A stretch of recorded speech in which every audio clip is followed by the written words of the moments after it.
ہم ایک دوسرے کی خیر کی تائید کریں، ایک دوسرے کی بات پر من جاء بالصدق وصدق به فاولئک هم المتقون، اولئک هم المتقون۔ اللہ نے کہا جو سچ لے کر آئے اور وہ جو اس سچ کو سچ مانے، اس کی تصدیق کرے، ہاں تو نے سچ کہا، یہ لوگ متقی ہیں۔ متقی کون ہے؟ ایک وہ جو سچ بولے، حق بات بولے، اور دوسرا وہ جو اس حق بات کو اس کی تصدیق کرے۔ ہماری مجالس ایسی ہونی چاہیے کہ ایک آدمی کوئی بات بتائے، دوسرا جاننے والا بھی ہو، اس نے پڑھا ہو، اس نے سب معلوم ہو، رخصتی بھی اس کو معلوم ہو اور ساری باتیں معلوم ہو، پوری بحث معلوم ہو اس کو، لیکن عوام میں عمل لانے کے لیے وہ کہے بالکل صحیح بات بولے۔ مثال کے طور پر آپ ایک مجلس پہ غور کریں، اس میں دو عالم بیٹھے ہوئے، مثال کے طور پر ایک عالم کہے ایک حدیث اللہ کے نبی صلی اللہ علیہ وسلم کی ایسی ہے کہ جو ایسا عمل کرے اس کے لیے یہ ثواب ہے اور ایسا کرنا چاہیے۔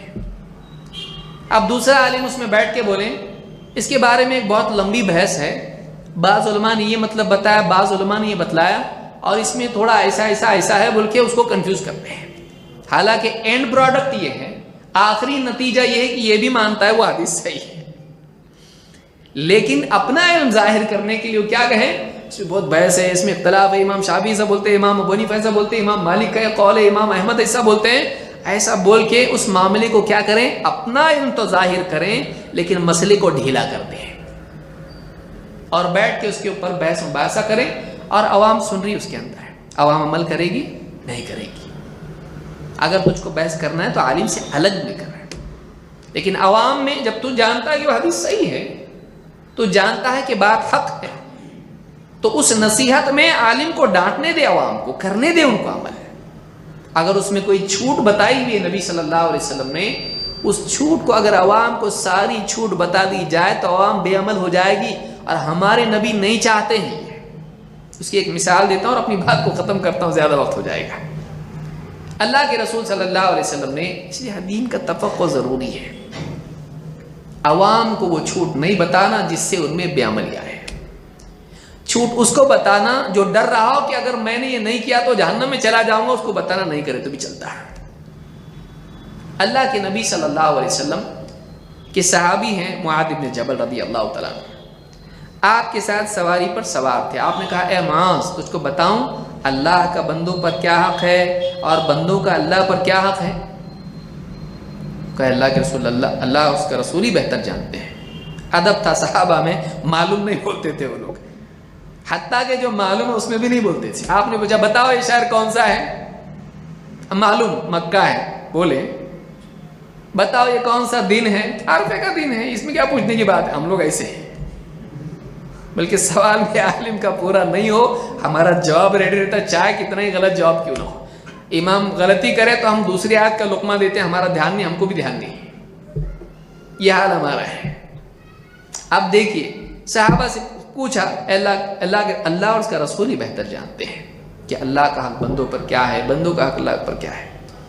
آپ نے کہا اللہ کا حق بندوں پر یہ ہے کہ بندے اللہ کی عبادت کریں اور اس کے ساتھ کسی چیز کو شریک نہ کریں، اور بندوں کا اللہ پر حق یہ ہے کہ جو بندہ اللہ کے ساتھ شرک نہ کرے اللہ تعالیٰ اس کو عذاب نہ دے۔ حضرت معاذ نے کہا اللہ کے رسول کیا میں مسلمانوں کو یہ خوشخبری نہ سناؤں کہ جو بھی شرک سے بچے گا جہنم میں نہیں جائے گا؟ کیا میں یہ خوشخبری لوگوں کو نہ دوں؟ آپ نے کہا لا تبشروا، کیوں؟ فیتکلوا، ان کو یہ مت بتا، ان کو خوشخبری مت سنا، کیوں؟ اسی پر وہ تکیہ کر لیں گے۔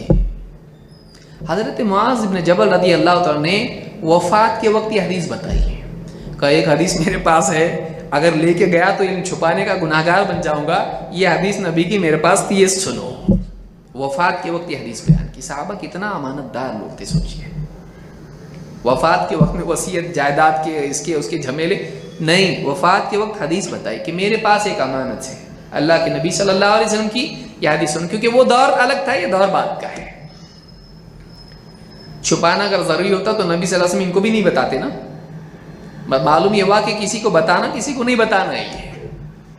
اور وہ دور تھا جب قربانیوں کا دور تھا نبی صلی اللہ علیہ وسلم کا، اس وقت میں اگر سہولت کی باتیں بتا دیتے تو عوام کے اندر اسی پر اتکال، اسی پر ٹیک لگانا ہوتا۔ امام البخاری نے اس سے مسئلہ عرض کیا کہ جو کوئی علم ایسا بھی ہوتا ہے کسی کو دیا جائے اور کسی کو نہیں دیا جائے، یعنی بعض چیزیں ایسی ہوتی ہیں، سہولت کی بات ہے، اگر کسی آدمی میں بے عملی کا مزاج ہے، اگر آپ اس کو بتائیں یہ نہیں یہ تو بھی چلتا، اور آپ کو معلوم ہے کہ یہ سنتے ہی وہ پہلے دن سے عمل چھوڑ دے گا، آپ کو اس کو نہیں بتانا چاہیے۔ عمل چھوڑنے کے لیے نہیں ہوتا ہے، کرنے کے لیے ہوتا ہے۔ سنتیں چھوڑنے کے لیے ہیں کیا؟ اللہ کے نبی صلی اللہ علیہ وسلم آئے تو آپ نے ایسا بتایا مسواک نہیں کیے تو بھی چلتا، یہ نہیں کیے تو بھی چلتا، وہ نہیں کیے تو بھی چلتا، ایسا بتائیں؟ آپ نے کہا کرو۔ آپ کی حدیث دیکھیے، اگر امت پر مشقت کا خوف نہیں ہوتا تو میں حکم دیتا کہ ہر نماز کے لیے مسواک کریں، تو یہ بھی بتایا کہ نہیں ہے ضروری، لیکن یہ بھی بتایا کرنا کتنا اہم ہے۔ آپ صلی اللہ علیہ وسلم کی ترغیبات ایسی ہیں۔ ہماری ترغیب کیسی ہوتی؟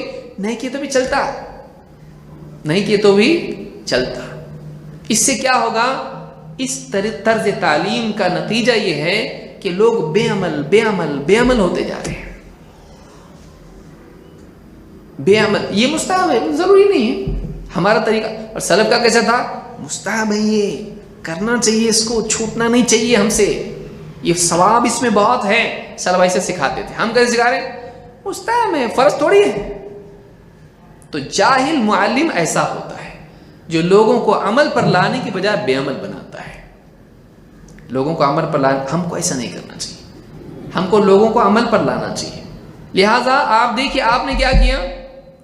مت بتاؤ ان کو، لوگوں کو مت بتاؤ۔ کیوں؟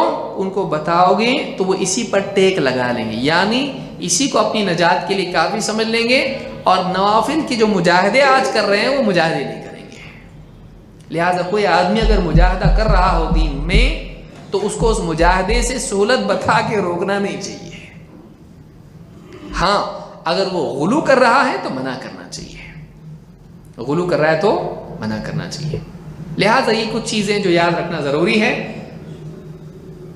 آپسی حجت بازی دین کے نقصان کا ذریعہ بنتی ہے، اور دو نقصان اس کے ہوتے ہیں، بے عملی اس سے آتی ہے اور دلوں میں نفرتیں اس سے پیدا ہوتی ہیں۔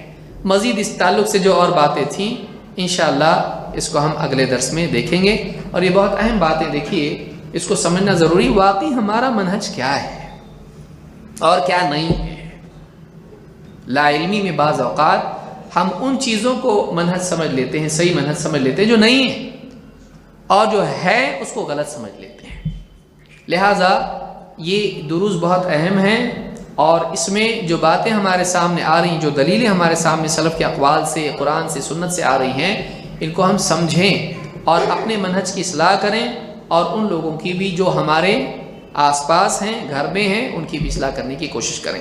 اقول ھذا واستغفر اللہ لی ولکم۔